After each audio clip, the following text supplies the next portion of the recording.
Señoras y señores, muy buenas noches y bienvenidos a una nueva edición de Tierra Adentro. Como todos los domingos a las 7 de la noche, en vivo y en directo a través de ATV+. Quien les habla, Oscar Díaz, les da la bienvenida y los invita a acompañarnos esta hora. Recuerden que el programa se repite a las 9 de la noche, pero también a partir de mañana está en el canal de YouTube de Tierra Adentro Perú para que lo vean desde cualquier parte del mundo. En realidad, hoy también lo pueden ver en directo desde cualquier parte del mundo ingresando a atv.pe. Es bastante fácil. Bien, hoy tenemos varios invitados y un menú variado, como siempre, para tratar de cubrir algunos aspectos importantes de la vida nacional. Así que, ¿me confirman que ya tenemos al primer invitado? Bien, él está conectado con nosotros desde Barcelona. Se trata del el ex director general de hidrocarburos, que se encuentra, del Ministerio de Energía, que se encuentra en Barcelona. Buenas noches, Eric. Buenas noches y bienvenido. ¿Me escucha? ¿Eric García? A ver, parece que no me escucha.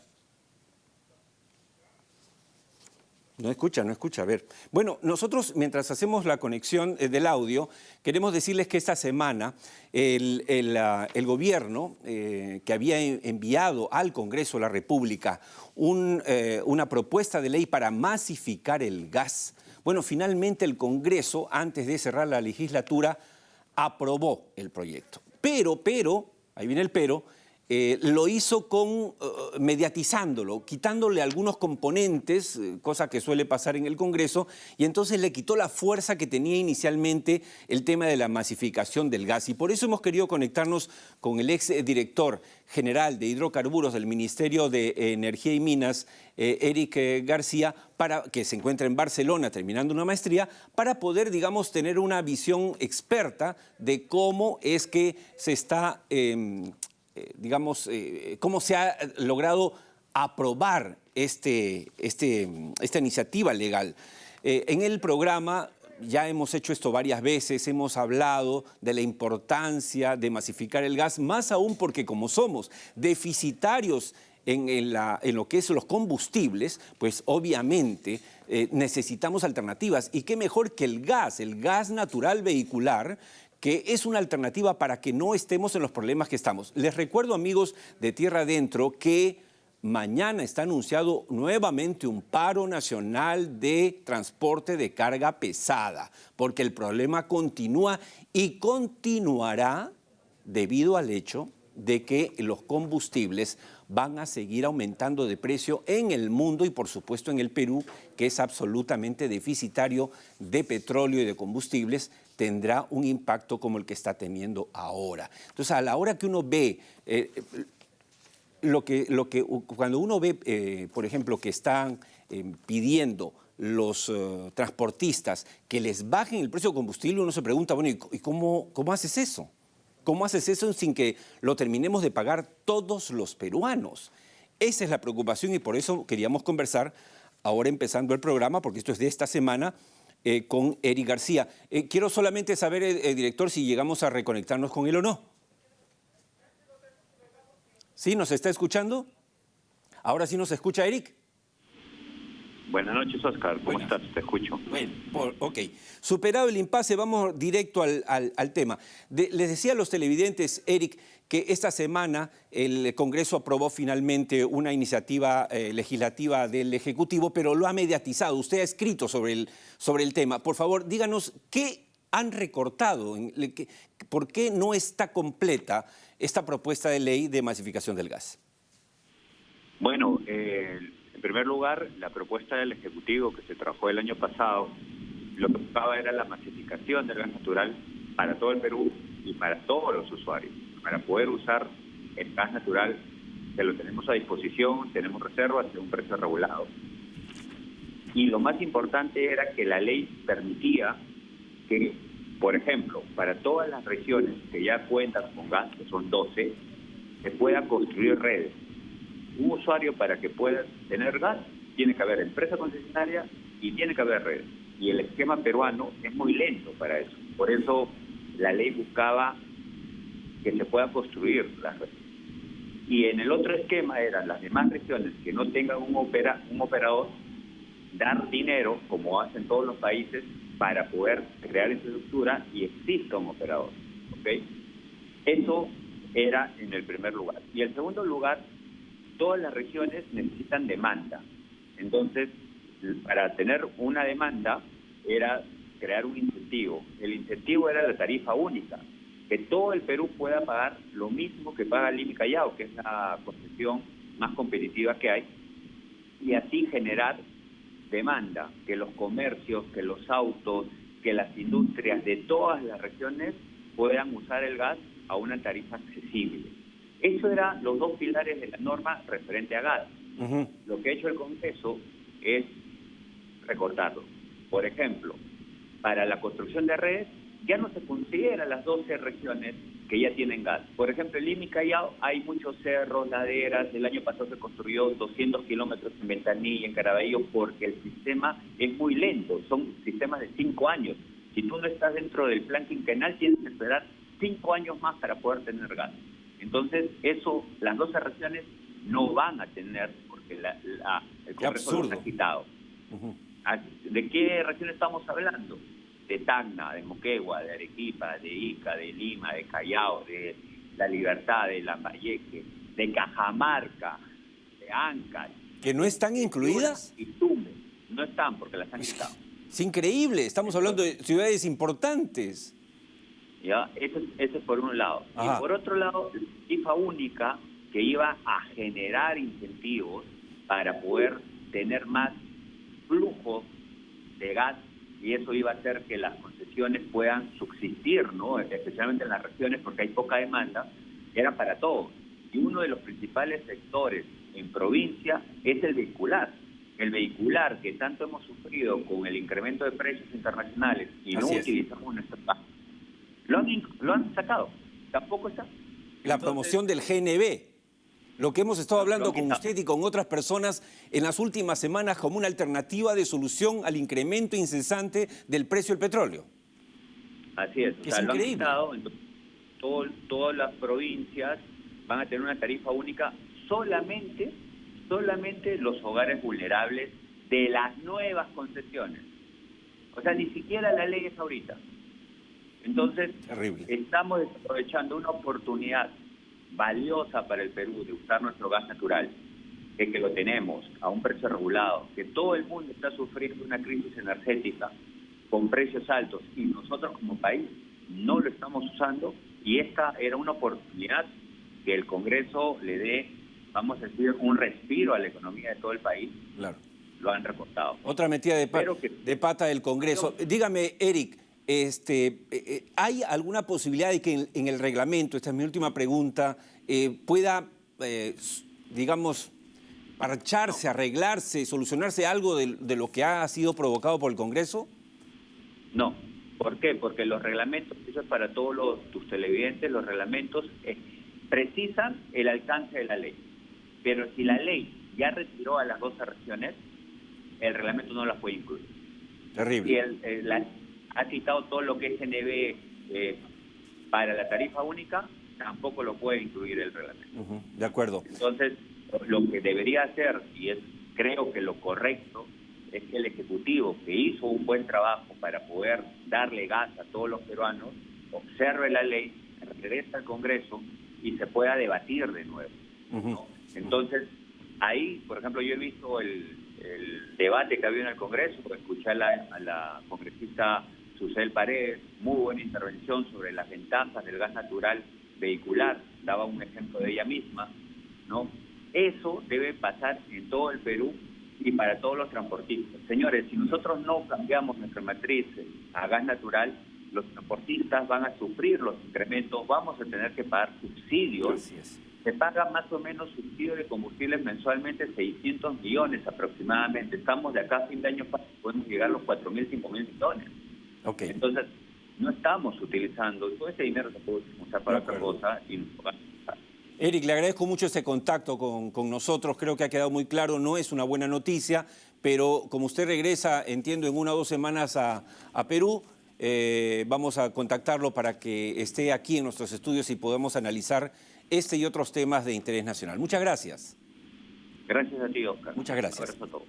Y bueno, de inmediato nos vamos a presentarles la entrevista central de hoy en Tierra Adentro. Y esto llega gracias a Engie Energía Perú. Engie Energía Perú es una de las principales empresas de generación de energía eléctrica del país y actúa para acelerar la transición hacia una economía carbono neutral. Engie, 25 años generando la energía que acompaña al Perú. Bien, está con nosotros nuestro invitado en esta primera parte del programa, que es el ex parlamentario Richard Arce, ex congresista de Nuevo Perú y, entiendo, candidato a la gobernación, al gobierno regional de Apurímac. Oscar. Buenas noches, bienvenido. Muchas gracias, Oscar. Un gusto, como siempre, por dialogar contigo. El tema político, que no es el tema que aborda todo el tiempo este programa, tiene que ver con las industrias también extractivas y con todo en realidad. Así que vamos a hablar un poco de eso gracias a su presencia. Usted fue una de las primeras voces que advirtió del peligro de que este gobierno tuviese, digamos, junto al presidente a Vladimir Cerrón, que era el presidente y es el presidente de Perú Libre. Vladimir Cerrón en menos de un año ha terminado expulsando a la vicepresidenta Dina Boluarte y pidiendo la salida del presidente. ¿Usted esperaba lo que hemos vivido este año? Porque ya estamos para cumplir un año de este gobierno. Lamentablemente sí, ¿no? Y además nos muestra las credenciales democráticas que tiene. Se supone que es su partido, que están en gobierno, que deberían tener un plan para el desarrollo del país, un proyecto país, y no lo tiene. Es fruto de la improvisación. Esta izquierda radical, trasnochada, anacrónica, y yo le diría izquierda corrupta que está en el poder, lamentablemente es una profunda decepción, pero no podemos deslindar la responsabilidad que tenemos todos en la izquierda, porque los anales de la historia contarán que en el Bicentenario entró un presidente de izquierda, y eso no nos va a quitar nadie. Exacto. Va a ser como carga el fujimorismo con lo que significó la década de los 90, del fujimontesinismo, va a ser la misma carga que tendrá que cargar la izquierda durante los próximos años. Ojo. Evidentemente nosotros queremos mostrar otro tipo de izquierda, moderna, progresista, que permita integrar realmente a los peruanos, porque tú lo escuchas al presidente el día de ayer en Ayacucho, lanza un discurso y habla de pueblo, pero nos sigue confrontando. Ese discurso de odio, yo le diría, confrontacional, lo único que hace es dividir al país. Tan malo como el de blancos e indios de la presidenta del Congreso, por cierto. De la misma altura, y hay que ser objetivos, porque fíjate, es tan curioso cuando el presidente Castillo y su gobierno cometen cada negligencia, parecería que se está cayendo el gobierno, pero automáticamente aparecen en el Congreso de la República, sobre todo los sectores de la derecha extrema, sí. A los que llamamos de la DBA, para lanzarle salvavidas al presidente. Así es. Y lo reviven. Exacto. Hace pocos días, la develación de la foto de este señor Merino, que fue defenestrado, donde hubo una movilización que una semana anterior... Usted razón, parece que jugaran en pared. Oye, ¿sabes qué? Dame una mano, porque las metidas de pata del Congreso son semanales también, ¿no? No, y definitivamente están viéndose con las contrarreformas. Claro, hoy la encuesta de hoy nos habla de un presidente con 74% de desaprobación, pero un Congreso con 79%. O sea, le gana y no gobierna. Dígame, usted estuvo cerca a Verónica Mendoza. ¿Por qué Verónica Mendoza tropieza dos veces con la misma piedra? O sea, primero trata de hacer ¿no es cierto?, una fusión o, bueno, una alianza, electoral para el Congreso Express con Vladimir Cerrón y Perú Libre, y eso termina obligándolo a usted, a Indira Wilca, a Marisa Clave a salir de allí, porque obviamente era una unión pues inaceptable. Pero después llega el presidente Castillo al gobierno con Vladimir Cerrón y vuelve a juntarse con él y la vuelven a dar una patada. ¿Por qué? Y súmale que en esa primera alianza fue Gregorio Santos más, el otro aliado.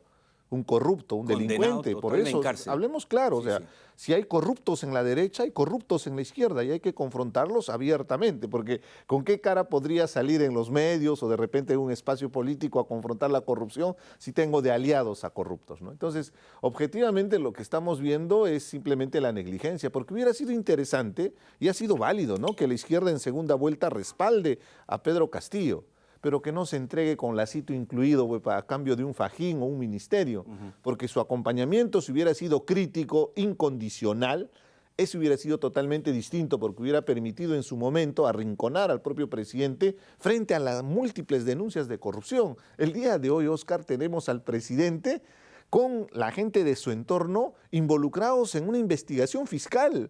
O sea, no son antecedentes previos a su gobierno, son acciones propias del gobierno que involucra a su propia familia. No, bueno, perdón, involucra al presidente, llegando? a su esposa, a su hija adoptiva, a su secretario general de la presidencia, a su ministro de confianza. Es decir, al que lo refrendaba gabinete tras gabinete, palabra de Abu Gataz y palabra de Mirta Vázquez, que era la condición para que ellos sean premier, que mantengan a Silva.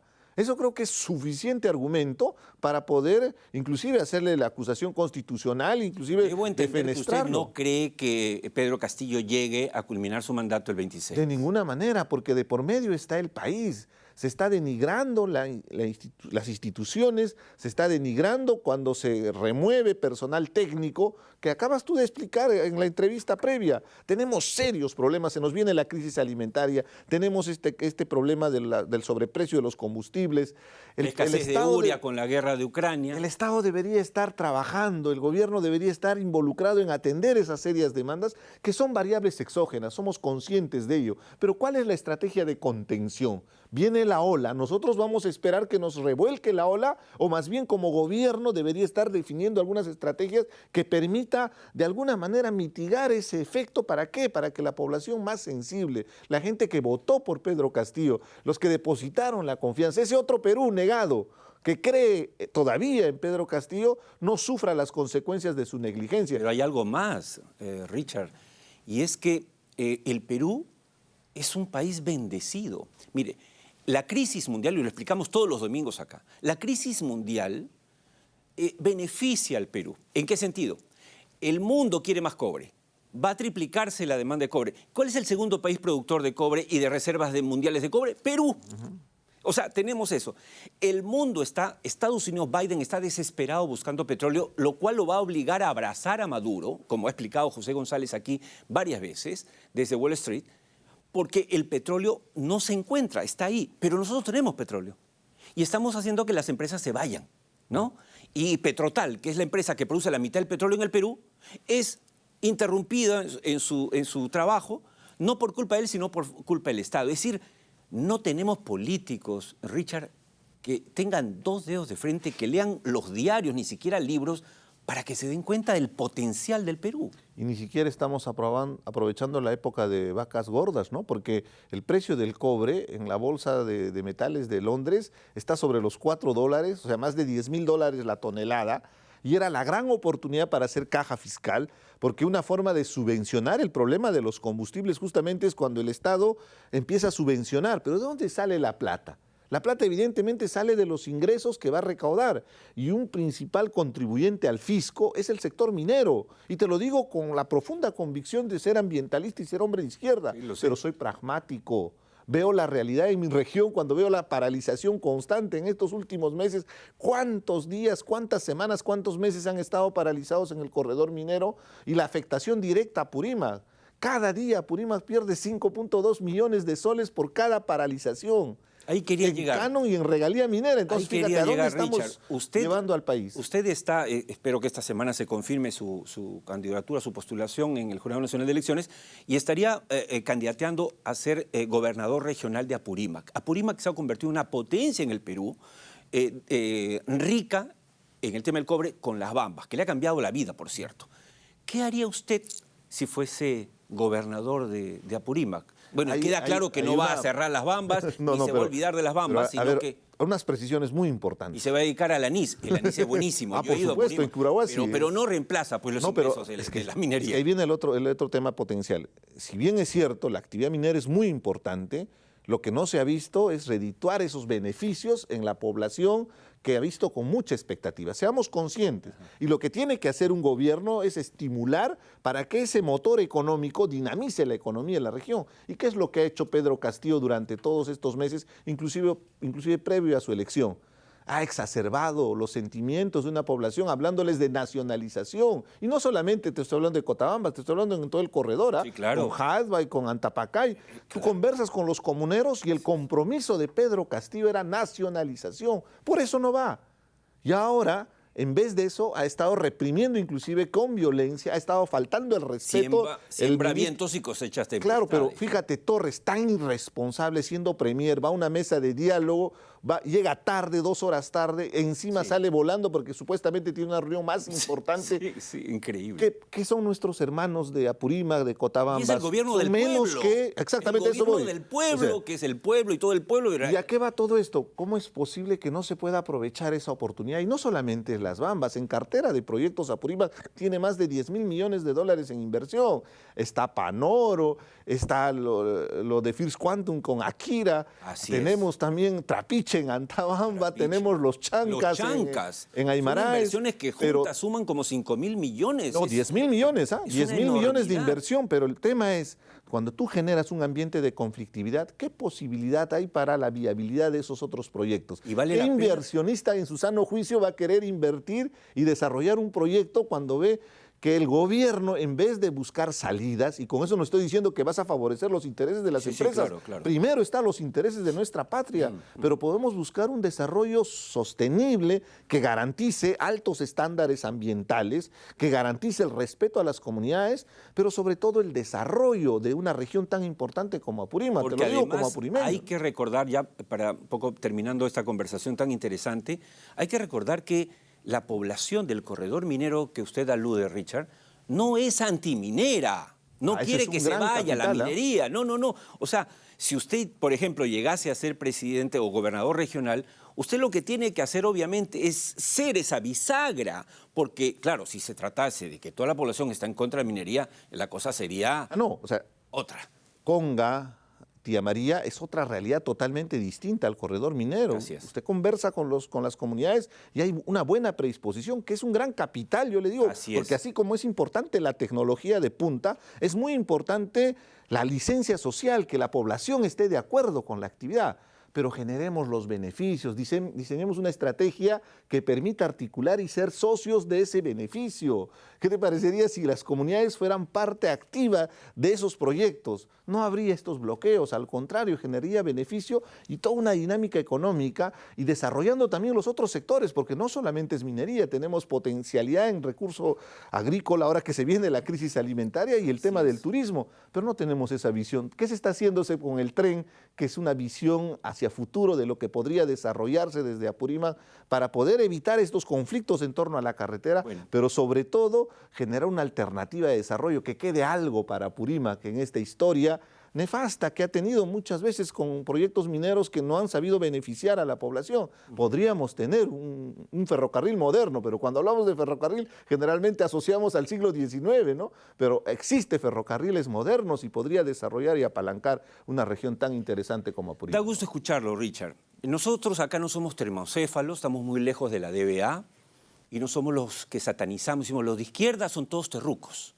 Usted es una clara muestra de que se puede ser de izquierda, se puede ser ambientalista, pero se puede ser además pragmático, pensando en que todos ganen, porque acá no se trata de que ganen los empresarios solamente, que ganen los empresarios, que gane la sociedad y al final gane el país. Que ganen las comunidades, win a win, como es la estrategia en cualquier tipo de negociación. Tenemos que mirarnos con respeto, pero con discursos de odio, de supuestamente representar la reivindicación, cuando más bien eres corrupto y tienes una serie de denuncias, lo único que estás haciendo es ahondar más esas diferencias. Tenemos una gran tarea en el Bicentenario, que es justamente construir una nación, pero eso se logra si es que hay inclusión social, si es que hay justicia social, si se genera igualdad de oportunidades para todos los peruanos. De acuerdo. Richard, muchas gracias por haber venido y suerte en su postulación. Sí, esperemos que esta semana el Tribunal del Jurado Nacional de Elecciones tiene que nuevamente para seguir hablando del tema minero, petrolero, energético y el desarrollo del país. No, pero seguimos en política, porque cuando hay problemas también se generan grandes oportunidades, así que no le vemos como un aprendizaje, ¿no? Este proceso, pero estamos seguros que el jurado nos va a dar la oportunidad de participar y que la población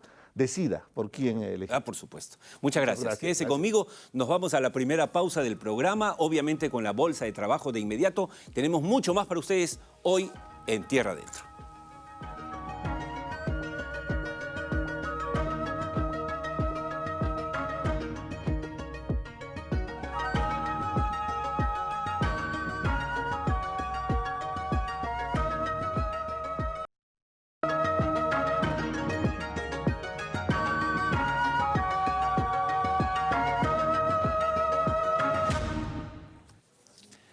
Bien amigos, entramos al segundo bloque del programa de Tierra Adentro, como todos los domingos a las 7 de la noche, en vivo y repetición a las 9, siempre por ATV Más, nuestra casa. Bien, les quiero recordar, como todos los domingos, que tenemos redes sociales. Las redes sociales de Tierra Adentro Perú, a las cuales pueden acceder, y también a las de Oscar Díaz Perú. Ahí están en pantalla cuando quieran comunicarse con nosotros, sugerirnos temas, darnos alguna información que sea de interés, que tenga que ver con las industrias extractivas, pero también con la agricultura, el desarrollo del país. Este programa estará siempre atento a cualquier sugerencia. Les cuento, esta semana, el jueves más precisamente, se inauguró la represa de Culaljaguira. ¿Dónde queda esto? En la provincia altoandina de Candarave, en Tacna. Yo tengo la suerte de conocer Candarave. Allí hay además unas aguas termales espectaculares, porque claro, es el descanso de una zona volcánica. Bueno, allí se ha se ha inaugurado, como podemos ver en las imágenes, esta represa, ¿no es cierto?, que es gracias al trabajo participativo entre la población, la Comisión de Regantes, la Municipalidad del Distrito de Camilaca, Southern Peru Copper Corporation y el Ministerio de Desarrollo Agrario Riego Midagri.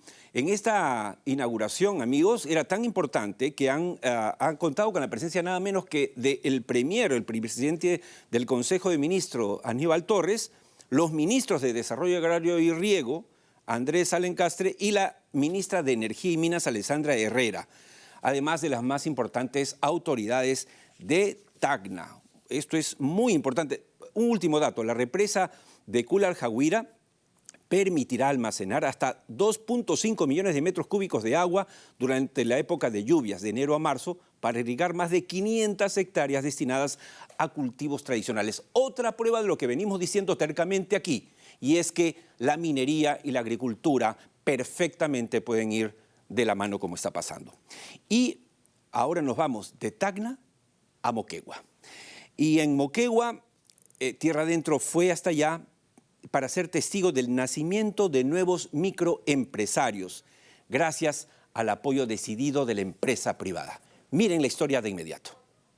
Abel y Natalie, con tan solo 17 y 18 años, recorren casi a diario el valle del distrito de Torata, una localidad ubicada a tan solo 30 minutos de la ciudad de Moquegua, en donde los implacables rayos solares no son impedimento para que muchos jóvenes como ellos lleguen a las capacitaciones preparadas para líderes pecuarios, con la ansiada meta de convertirse en grandes productores de su región. Mi sueño es convertirme en microempresario. Estoy asistiendo aquí a mis clases para que me enseñen más del tema, para yo poder aplicarlo eso cuando ya tenga mi microempresa. Este es el primer paso para que jóvenes como Abel y Natalie no solo desarrollen sus aptitudes de liderazgo en el sector agropecuario, sino que además generen proyectos sociales que contribuyan al desarrollo de su comunidad. Mención aparte merece el concurso de proyectos por convocatoria, que gracias al aporte de la empresa privada, otorga al ganador un fondo de financiamiento de 50.000 soles para hacer realidad el sueño del emprendimiento propio. Más del 90% de las iniciativas o proyectos que se presentan a este concurso y que se hacen acreedores al capital semilla corresponden a actividades económicas productivas del distrito. Al respecto, debemos señalar que la agricultura y la ganadería constituyen la actividad económica fundamental, y de modo tal que las propuestas que se presentan pues buscan mejorar la producción y la productividad de estas actividades. Tras 4 ediciones premiando ideas innovadoras, en la actualidad 39 organizaciones del distrito de Torata han hecho realidad su propio emprendimiento, mejorando su calidad de vida y propiciando el bienestar de sus pobladores. A través del capital semilla, que ya varias organizaciones han ganado, ya algunos proyectos ya han salido a flote y han podido hasta vender a nivel nacional sus productos. Y de alguna otra forma esto ya ha generado de que tengan mejores ingresos los ganaderos del distrito, ¿no? Mis sueños eran para tener siempre una buena granja. Yo empecé en cilindros y luego he tenido un apoyo que ha habido por convocatoria, como es la empresa Sauder. hemos tenido la suerte de ganar ese concurso. Antiguamente yo criaba poco, como era 7, 8 cerditos. Últimamente he llegado a crear stock de 30 cerditos. El proyecto nos apoyó para este local. Nunca soñaba yo tener así criar los cuyes. Sin embargo, este concurso no solo busca premiar a los ganadores.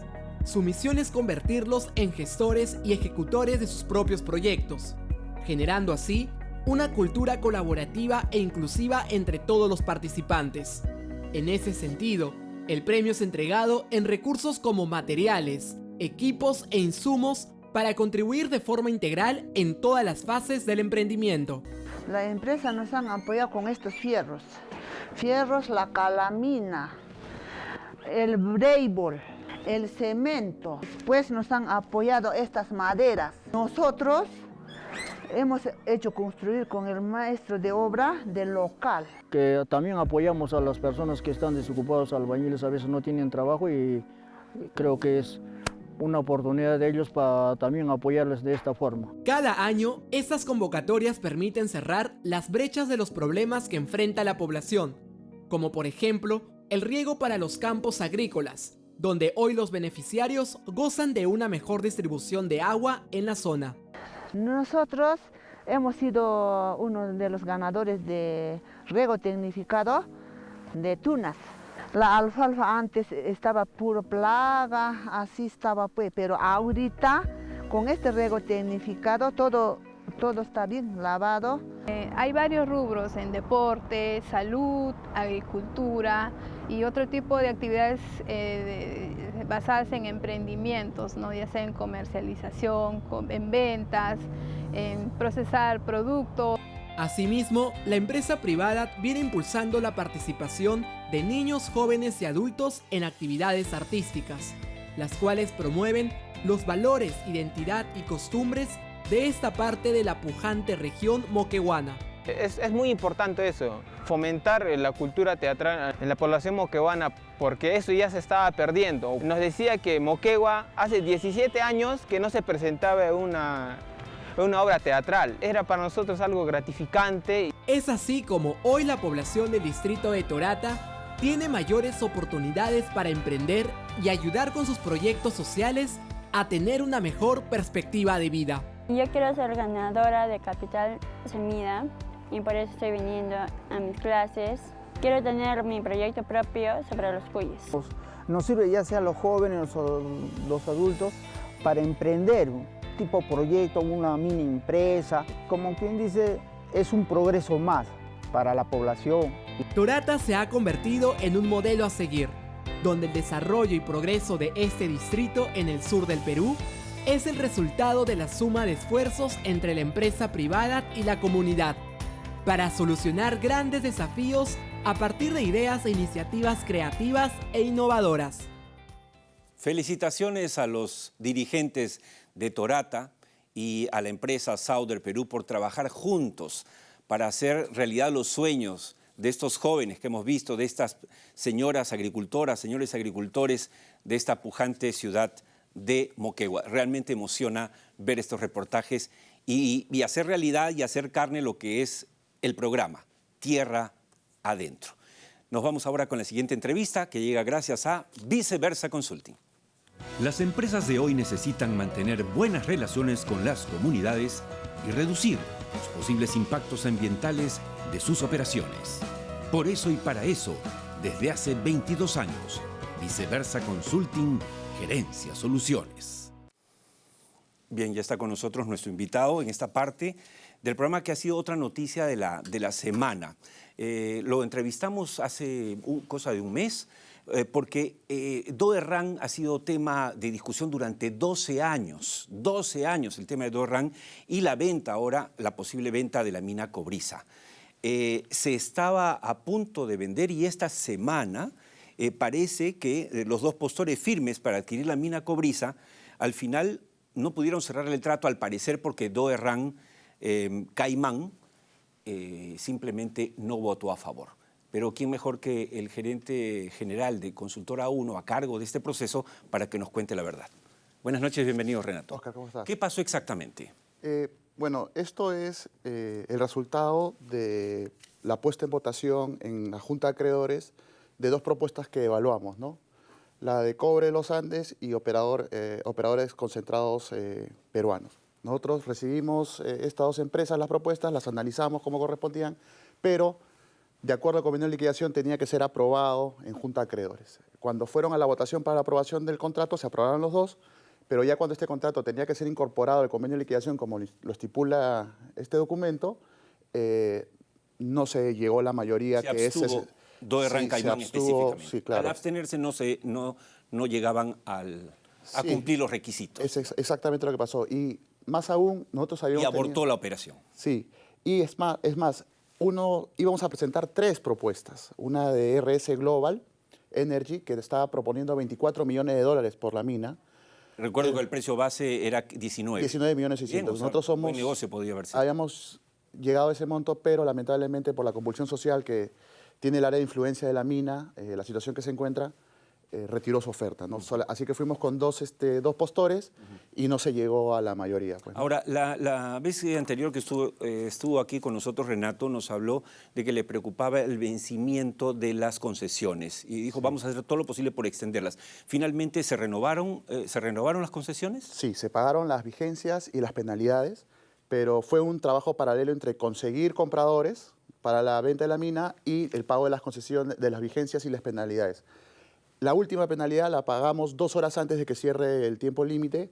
Ha sido un trabajo bastante arduo de la consultora. Hemos tenido que vender varios activos y hemos puesto en garantía el concentrado que todavía tenemos en Cobriza, que no podemos sacarlo por la convulsión social, y logramos pues, pagar las concesiones.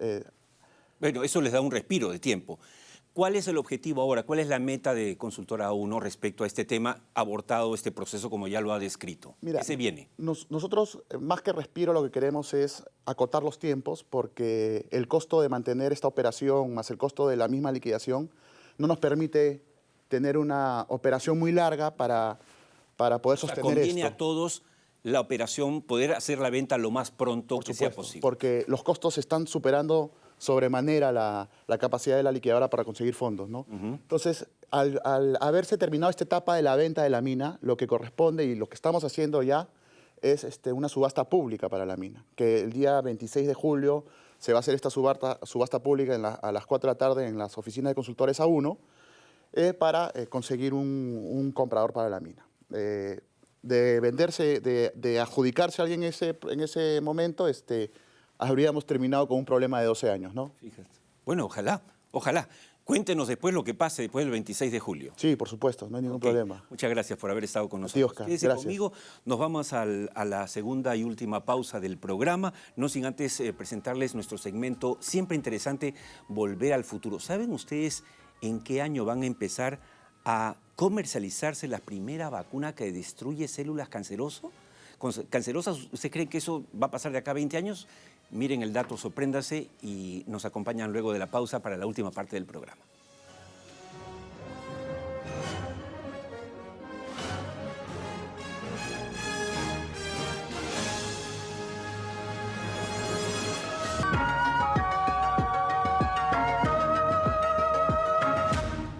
Amigos de ATV+, empezamos el último bloque de Tierra Adentro. Y por supuesto, de inmediato, les presentamos nuestro segmento desde Wall Street, que llega, como siempre, gracias a GCG Advisors. GCG Advisors. Financiamiento para proyectos mineros. Capital para ampliación de operaciones. Portafolios de inversión del sistema financiero norteamericano. GCG Advisors. En Norteamérica, pensando en el Perú.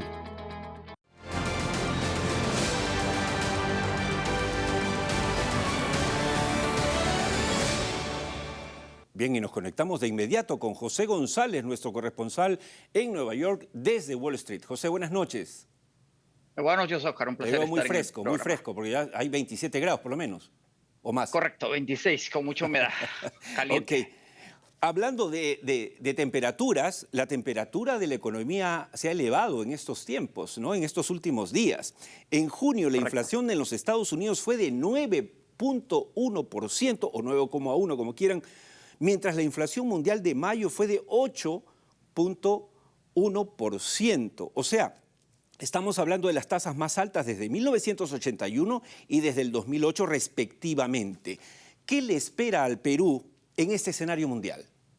Este es un escenario singular, Oscar, porque tenemos una inflación prácticamente globalizada y centrada en las economías desarrolladas, que son las que más consumen y las que tienen mayor dimensión a nivel global. Europa, Inglaterra y los Estados Unidos representan más o menos casi el 50% del PIB global y es donde está concentrada la inflación. Inglaterra más alta que Estados Unidos más alta que Europa, con una diferencia más o menos de 1 punto. Eso que está generando que la presión inflacionaria genera presión sobre las tasas de interés, que están generando un dólar muy fuerte y una desaceleración global.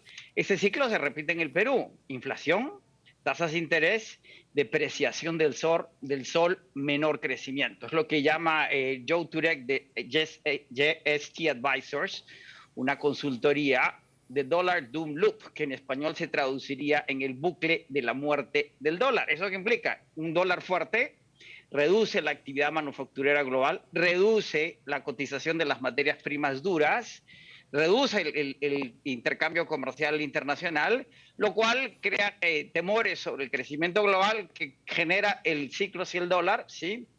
Esta semana Chile y Colombia inician intervenciones para mantener el valor de su moneda. No es que el peso colombiano y el chileno sean particularmente débiles, sino que el dólar está muy pero muy fuerte, mantiene la paridad con el euro y la inflación regional sigue siendo muy alta. La menor, Bolivia, singularmente. Perú no es de las más altas. Justamente vemos aquí, si pueden poner a toda pantalla, esta lámina preparada por el Instituto Peruano de Economía, donde muestra claramente cómo ha oscilado la inflación en los últimos años desde 1994. Y miren el salto que da en el 2022, es tremendo.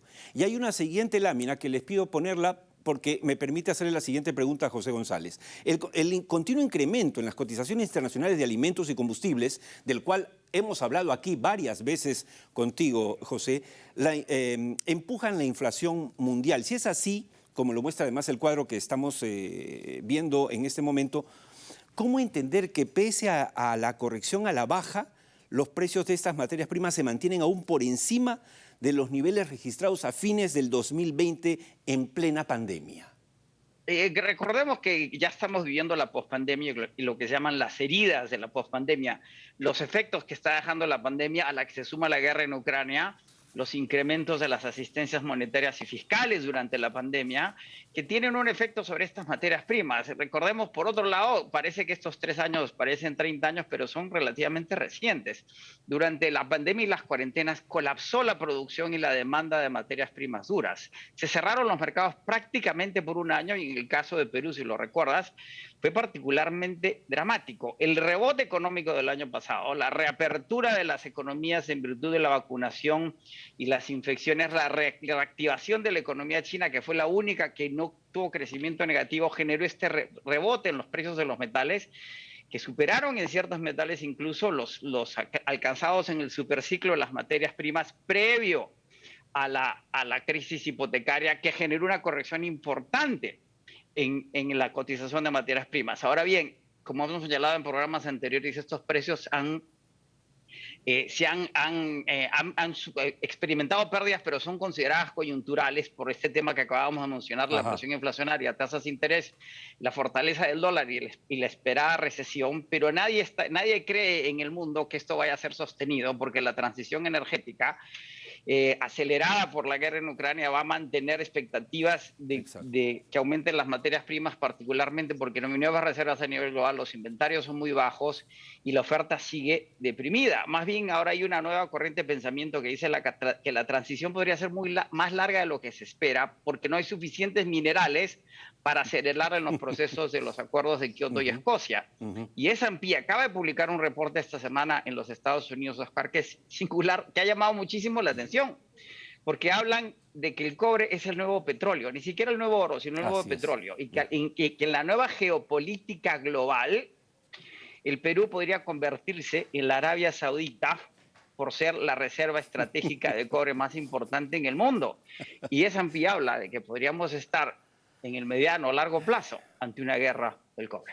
Bien, muchas gracias, José, como siempre. Muchas gracias, hasta el próximo domingo. Miren ese dato, miren qué importante. Es lo que hablábamos al inicio con Richard Arce. O sea, el Perú, en esta coyuntura mundial de locos, termina siendo beneficiada porque el mundo demanda más cobre del que tenemos. Y el Perú es el segundo país en el mundo con mayor cantidad de cobre y con mayor reservas de cobre. Mientras tanto, el Parlamento y el Ejecutivo se pelean por quítame esta paja. Bueno, nos vamos a la entrevista del cierre que, como siempre, llega gracias a Lavalier.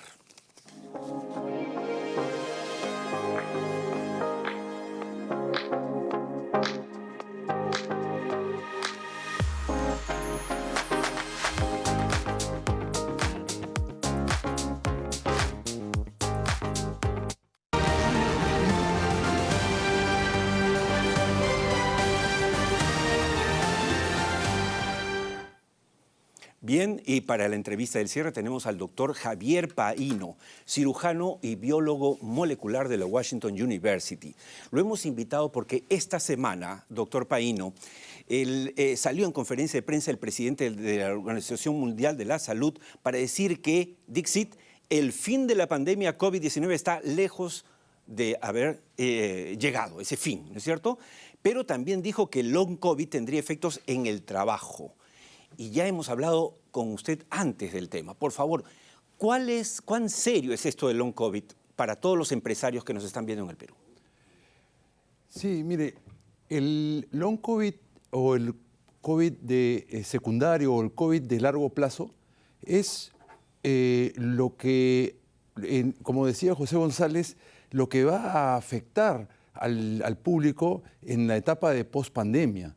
El post-COVID, una vez que el paciente terminó con su estadio de COVID, el long COVID puede dejar a la persona con déficits cognitivos, puede dejar a la persona con un periodo de inflamación activa que lo rinde vulnerable a otras enfermedades.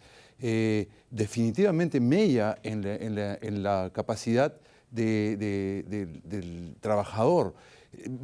Finalmente mella en la economía de las empresas.